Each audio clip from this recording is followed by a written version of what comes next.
Hey guys what's up. तो आज हम लोग बात करेंगे हाइपरकैलेमिया के बारे में। तो hyperkalaemia is one of the most dangerous causes of death in today's world, right. क्योंकि अभी अगर हम लोग ने जो फ्लूइड एंड इलेक्ट्रोलाइट का जो कॉन्सेप्ट है ना, वो समझा ही नहीं है कभी।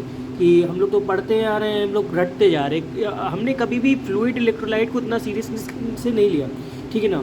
आपको फ्लूइड एंड इलेक्ट्रोलाइट की सीरियसनेस तब पता चलेगी जब आप अपने पीजी में जाओगे, जब आप पोस्ट ग्रेजुएशन स्टार्ट करोगे अपना शायद से, तब आप लोग को इसकी वैल्यू समझ में आएगी कि फ्लूइड एंड इलेक्ट्रोलाइट का सबसे बड़ा रोल है आपकी, चाहे सर्जरी, मेडिसिन, गायनी, ऑप्स, ठीक है, कुछ भी, कहीं भी तुम जाओगे, कहीं तो इलेक्ट्रोलाइट दोगे, कहीं तो फ्लूइड चढ़ाओगे, पीडियाट्रिक्स कहीं तो चढ़ाओगे। ऐसा तो नहीं है कि कहीं फ्लूइड इलेक्ट्रोलाइट तुम्हारा पाला ना पड़े। तो फ्लूइड एंड इलेक्ट्रोलाइट के लिए आई गेस सबसे इंपॉर्टेंट जो टॉपिक है तुम्हें आना जो चाहिए, हाइपरकैलेमिया है, ठीक है ना। Why hyperkalaemia? वाई? क्योंकि हाइपरकैलेमिया जो है आज की डेट में one of the most common condition है जो हो जाती है। अगर किसी को मान लो किसी भी कारण से कोई भी रैप्टोमाइलोलाइसिस हुआ, मसल का ब्रेकडाउन हुआ, कहीं भी म्यूकस ज़्यादा सेक्रीट हो गया, तो कुछ भी हुआ ऐसा, हाइपरकैलेमिया में पोटेशियम दे रहे हो, पोटेशियम का एक थोड़ा सा एक्सेस हो गया तो गया बंदा, उसको अरिथमिया हुआ तो चला गया, ठीक है ना। इसलिए हाइपरकैलेमिया का हम लोग को जानना, उसके बारे में जानना कि क्या उसका पैटर्न आता है, क्या क्लिनिकल फीचर्स होते हैं, कैसे इसको ट्रीट कर सकते हैं, बहुत इंपॉर्टेंट है, आना चाहिए हर बंदे को, ठीक है। एमबीबीएस लेवल पे भी आना चाहिए, पीजी में तो ऑफकोर्स आप अगर इसके बिना पास ही नहीं हो पाओगे, ठीक है ना।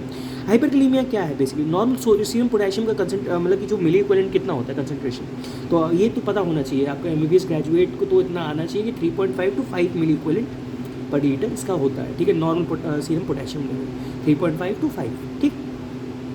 अब any rise in potassium level above this serum concentration is termed as hyperkalaemia. कोई भी rise above this potassium level is considered to be hyperkalaemia, ठीक।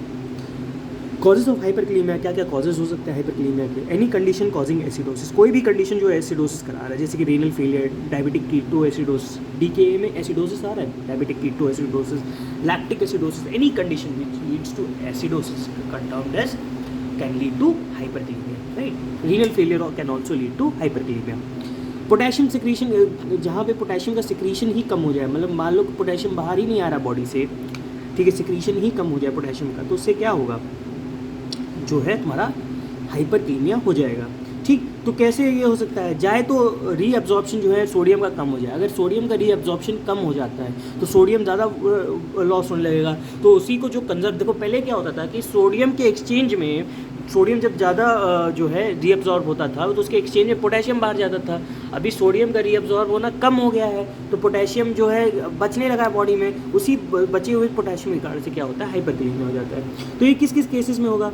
प्राइमरी हाइपोएल्डोस्टेरोनिज्म, मतलब एल्डोस्टेरोन का लेवल, एल्डोस्टेरोन बेसिकली क्या कराता है, सोडियम एंड वाटर का reabsorption कराता है। अभी ये हाइपो हो गया, मतलब कि एल्डोस्टेरोन ये जो है कम हो गया due to any cause, primary, secondary hypoaldosterone, जब जाए तो रेजिस्टेंस हो जाए टू एल्डोस्टेरोन, इसी कारण से तुम्हारा सोडियम का रीअब्जॉर्प्शन नहीं हो रहा है, सोडियम वाटर का, ठीक है ना।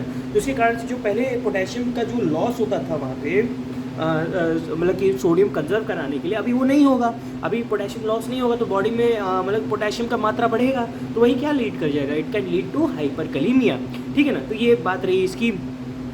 अभी ड्रग्स के कारण से भी हो सकता है, जैसे पोटेशियम स्पेयरिंग डायोरेटिक्स हो गए, उसके कारण से भी हो सकता है, एस इनहिबिटर्स के कारण से भी हो सकता है, एनसेड से भी हो सकता है, हेपारिन से भी हो सकता है। तो ये सब और कारण होते हैं जिससे कि हाइपरकैलेमिया प्रेसिपिटेट हो, जैसे कि पोटेशियम स्पेयरिंग डायोरेटिक्स हो गया, एनसेड्स हो गया है, ठीक है ना। और क्या हो सकता है, हेपारिन हो सकता है, एस इनहिबिटर्स हो सकते हैं, राइट। अभी एक और कारण है कि इनहैंस सीएल रीअब्जॉर्प्शन। अभी मान ले क्लोराइड का रीअब्जॉर्प्शन बढ़ गया, ठीक है ना, तो उसको न्यूट्रलाइज करने के लिए हमारे बॉडी में एक पॉजिटिव आयन तो चाहिए ना। अगर देखो क्लोराइड मान लो नेगेटिव आयन है तो उसको न्यूट्रलाइज करने के पॉजिटिव आयन चाहिए, तो क्लोराइड को न्यूट्रलाइज करने के यहाँ क्या आ सकता है, एक आने की चांस है ना, तो क्या आ सकता है, पोटेशियम भी आ सकता है, सोडियम तो आ ही सकता है लेकिन पोटेशियम भी आ सकता है इसको न्यूट्रलाइज करने की। तो एक गॉर्डन सिंड्रोम होता है, एक साइक्लोस्पोरिन होती है जो इनहैंस क्लोराइड की रीअब्जॉर्प्शन के कारण से हाइपरकैलेमिया बॉडी में करा सकता है। क्या क्या?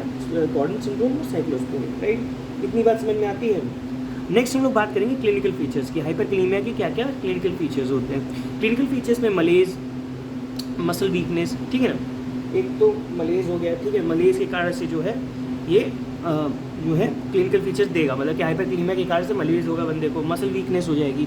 ये मसल वीकनेस क्या करेगी, ये प्रोग्रेस कर जाएगी किसके तरफ, flaccid paralysis and hypoventilation if the respiratory muscles are involve. मान लो हाइपरक्लीमिया के कारण से क्या हुआ, मलेज हो गया, मसल वीकनेस हो गई। अभी मसल वीकनेस हो गई तो मान लो अगर ये रेस्पिरेटरी मसल्स को इन्वॉल्व कर लिया तो हाइपोवेंटिलेशन कराएगा, ये फ्लैसिड पैरालिसिस करा सकता है, ठीक है ना।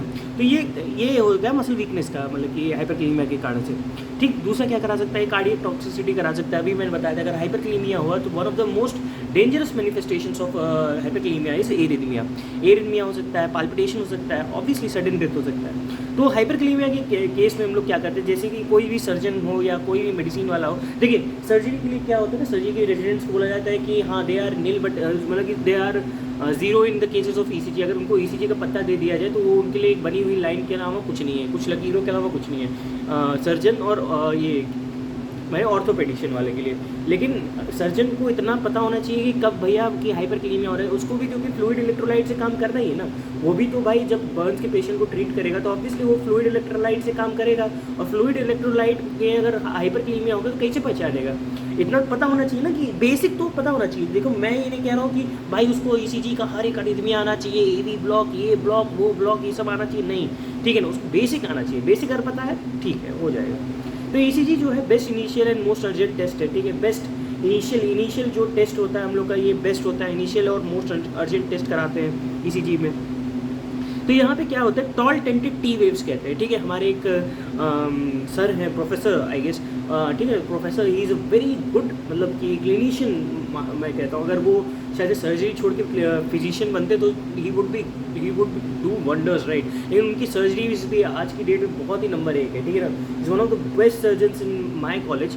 उनका यही कहना है कि मैं बस कुछ नहीं देखता, अगर मेरे को लगता है कि हाइपरक्लीमिया मैं कब सस्पेक्ट करता हूँ और मैं बेवकूफ़ बनाता हूँ लोगों को, मैं जाके बस एक चीज़ देखता हूँ, वहाँ पे जाके टी वेव देखता हूँ। अगर बंदे का टॉल टेंटेड टी वेव्स आ रहे हैं तो मतलब वो बंदा हाइपरक्लीमिया में चला गया। तो ये मैं बोलता हूँ, ये चेक करो इसका पोटेशियम तो ज़्यादा नहीं है, और लोग समझते हैं मेरे को पूरा ईसीजी देखने आता है। नहीं, मैं बेवकूफ़ बना देता हूँ उनको कि केवल मैं कैसे देखता हूँ टॉल टेंटेड टी वेव्स, ठीक है ना।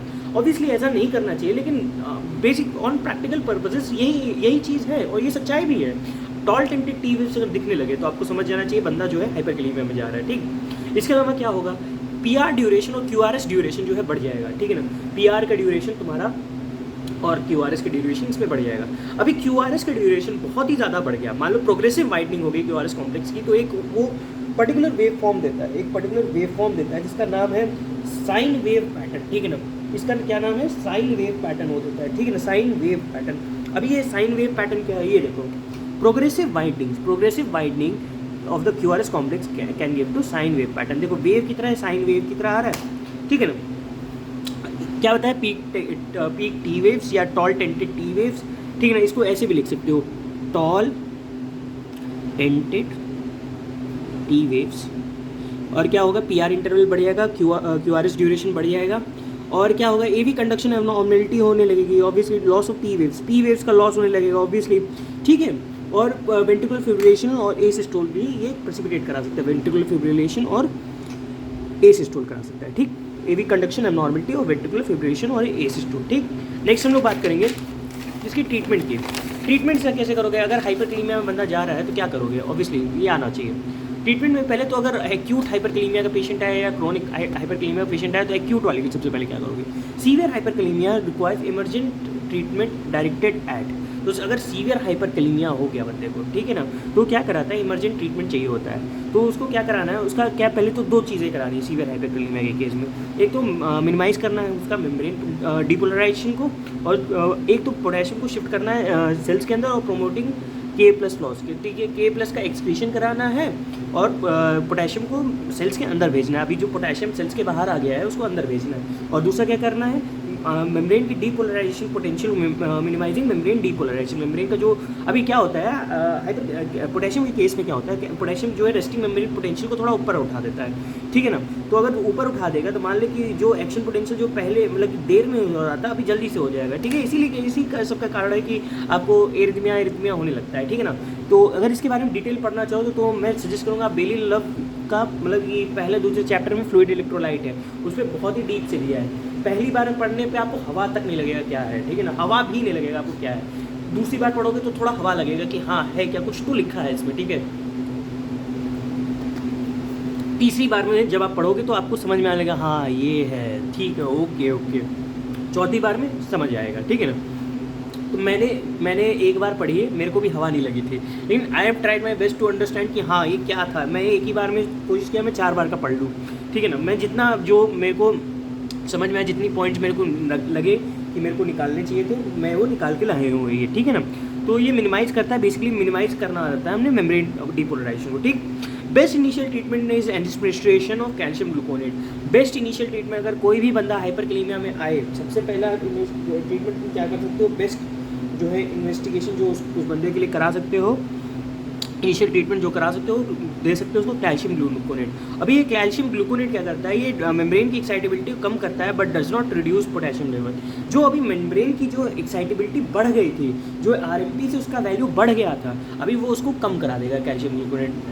Calcium gluconate basically decreases the membrane excitability but does not reduce the potassium level. ये पोटेशियम लेवल को कम नहीं करता, ये मेम्ब्रेन की एक्साइटेबिलिटी को कम करता है, right. Insulin with glucose causes potassium to shift into cells fastest earliest and best way.